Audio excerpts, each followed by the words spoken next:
one of the biggest things that I see destroy artists is they put so much thought and emotion into single releases and content releases, and then it inevitably does not do well because like you've been like thinking like this I got this video I'm going to post in a month.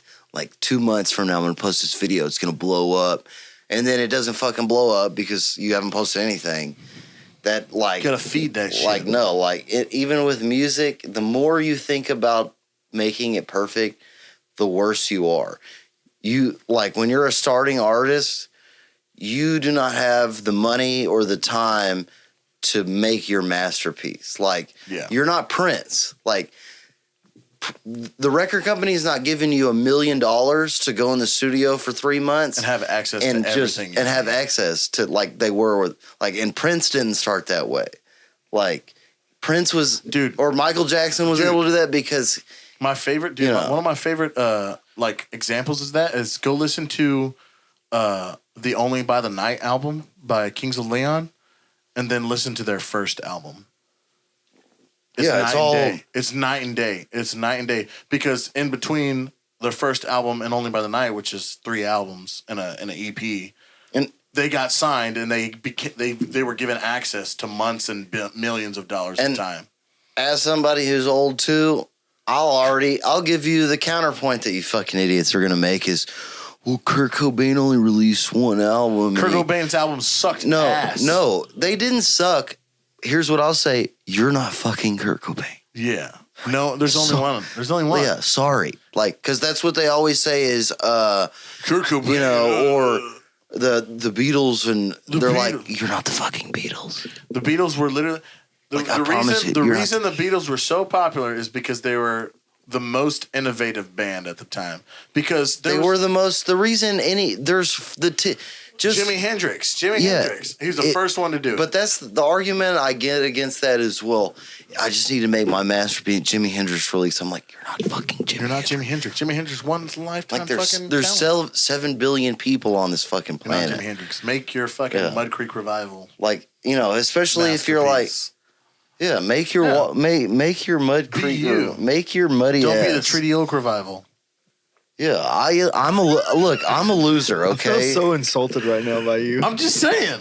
I didn't say that. I think y'all, dude, you're doing it. No, you're doing it. That's what I'm saying. Make your shit. Don't make somebody else's shit. You're doing that. I just use Treaty Oak Revival because they have the same last. You don't even have to, dude. Now, hey, shout out Treaty Oak. I will not turn down a revival tour, bro. That's all I'm saying. It's really just work for the most people. For people, hard work, hard gay porn, hard fucking work, and it's it's. I love troll. I mean, I hope that people don't stop because it's fun to troll them on the internet. Right here on the fucking Earlshreds podcast, me and Blake are gonna fucking do a DIY tour. We're gonna do a DIY tour. We're gonna document how we do it. And we're going to show you whether it fucking fails or whether it goes good. We've been talking about this for about We're going to do it. We're going to do it. We're going to go right here. You heard it first. Earlshreds podcast, exclusive. Me and Blake. Go follow JT and the Blacktops or Blake Brown Music. No, Mud Creek Revival. Oh, is it Mud Creek Revival? Mud Creek Revival. Okay. Dude, if you go into Mud Creek, and we're gonna document our entire fucking way, booking shows, how we do it, the one sheet we make. All the way down, all the way up into the tour. Follow us on TikTok. We're going to start it right now. We've been talking about this. We're going to do it. If you go into it with just the want to just get more fans, then you can't fail. Yeah. Well, if you go into it thinking you're going to be famous, then... No. We're going to do it just to show people how fucking much it takes and how little it pays off. We're going to do it. We might go, shit might happen between them, but likely of it happening? Probably not. But we're going to do it. We're going to build a DIY tour, document it on TikTok, and we're going to do it. On TikTok, you need a GoPro. YouTube. I got one. You've got 7 or 8 we can borrow. I'm just kidding. You want to go on tour with us? No. Yeah, I will. You want to go on tour with us? I'm not featuring the tour. Walker's going to be there. No, he's got commitments, dude. Yeah, I mean, do you need a lead guitar player? We don't know what we need right now. Yeah, it sounds like y'all are going to go drive around and play acoustic shows. No. Because I don't do that. I mean, I've done personal tours for myself where I just go to different towns and play with different artists. No. Like I'll do that. I did that last year. I played Houston, Lubbock, Waco, and San Antonio. That's half of them with GCD, We're talking, and the other half with another band. I think we're talking more along the lines of a two-band, seven guys in a cargo van moving along. Don't do that. Just play 4 dates. Just play 4 dates in a row. Bro, but here's the deal.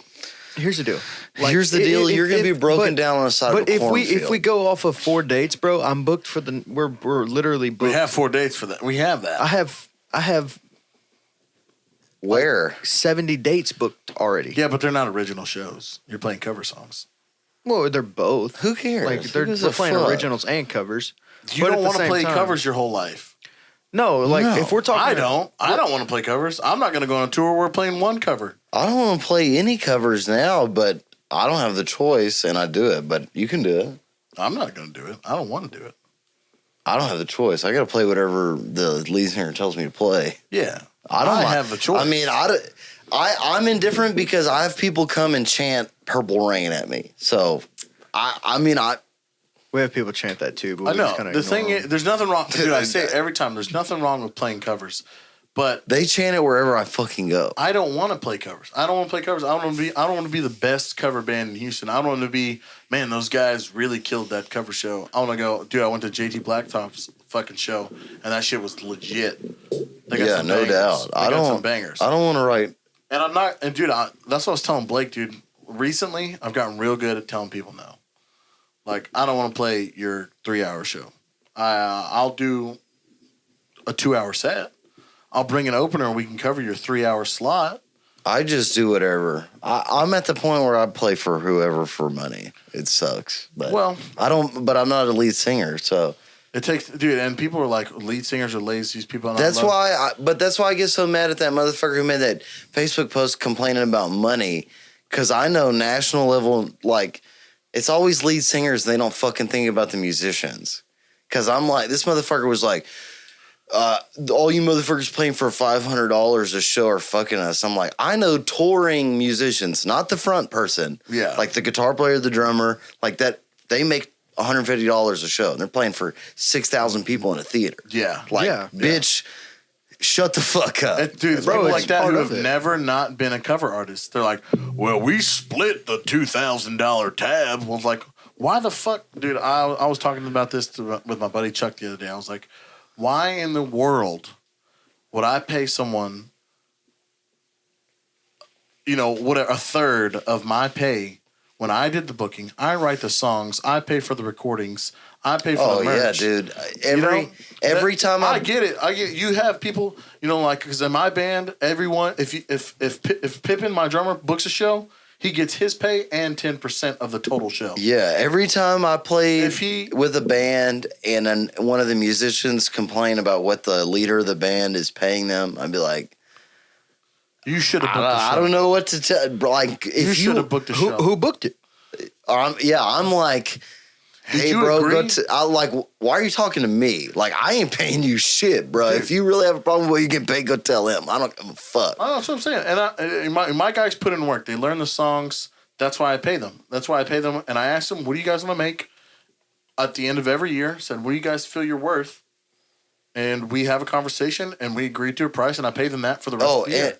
Yeah, and I agreed to it. Now that I have a brand as a guitar player and like followers, I have no sympathy. I'm like, dude, like you don't even. Why are you complaining about money? You have no social media presence. You're offering nothing but guitar playing. Yeah, mediocre at that. Like, and the thing is, because they'll be like, why are you getting paid more? I'm like, bitch, because I'm bringing 30 people to the show. Yeah, with me. I'm like, there's these sweaty motherfuckers who are just copying my guitar licks. Well, dude, it even comes down to like who loads in. Like if one guy's loading shit in and everyone else is standing around waiting to put their amp on the stage and plug in their pedal board, like that guy needs to be making more money. If there's a guy that knows how to run the sound and he'll run the sound every time you ask him to run the sound, that guy needs to be making more money.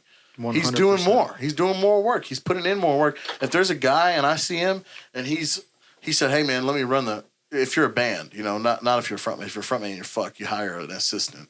But you know what the fucked up part about that is because when that's at the moment, like when they're getting paid worth their effort. Yeah.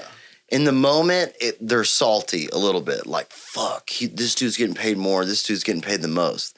But it will never equal the saltiness. If you split the money equally down the road, when the motherfucker who's not pulling their weight is getting paid, is the dude who's putting the work in. Yeah.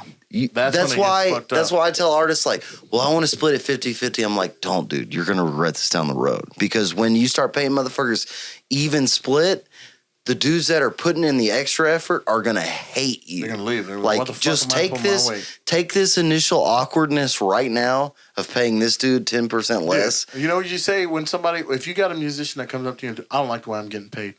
I think I should be getting paid more. You should say, all right, I'll pay you more. I'll start at $500, and every note you miss throughout this show is $10 off your pay. Whatever you end up at the end of the night with, that's your pay.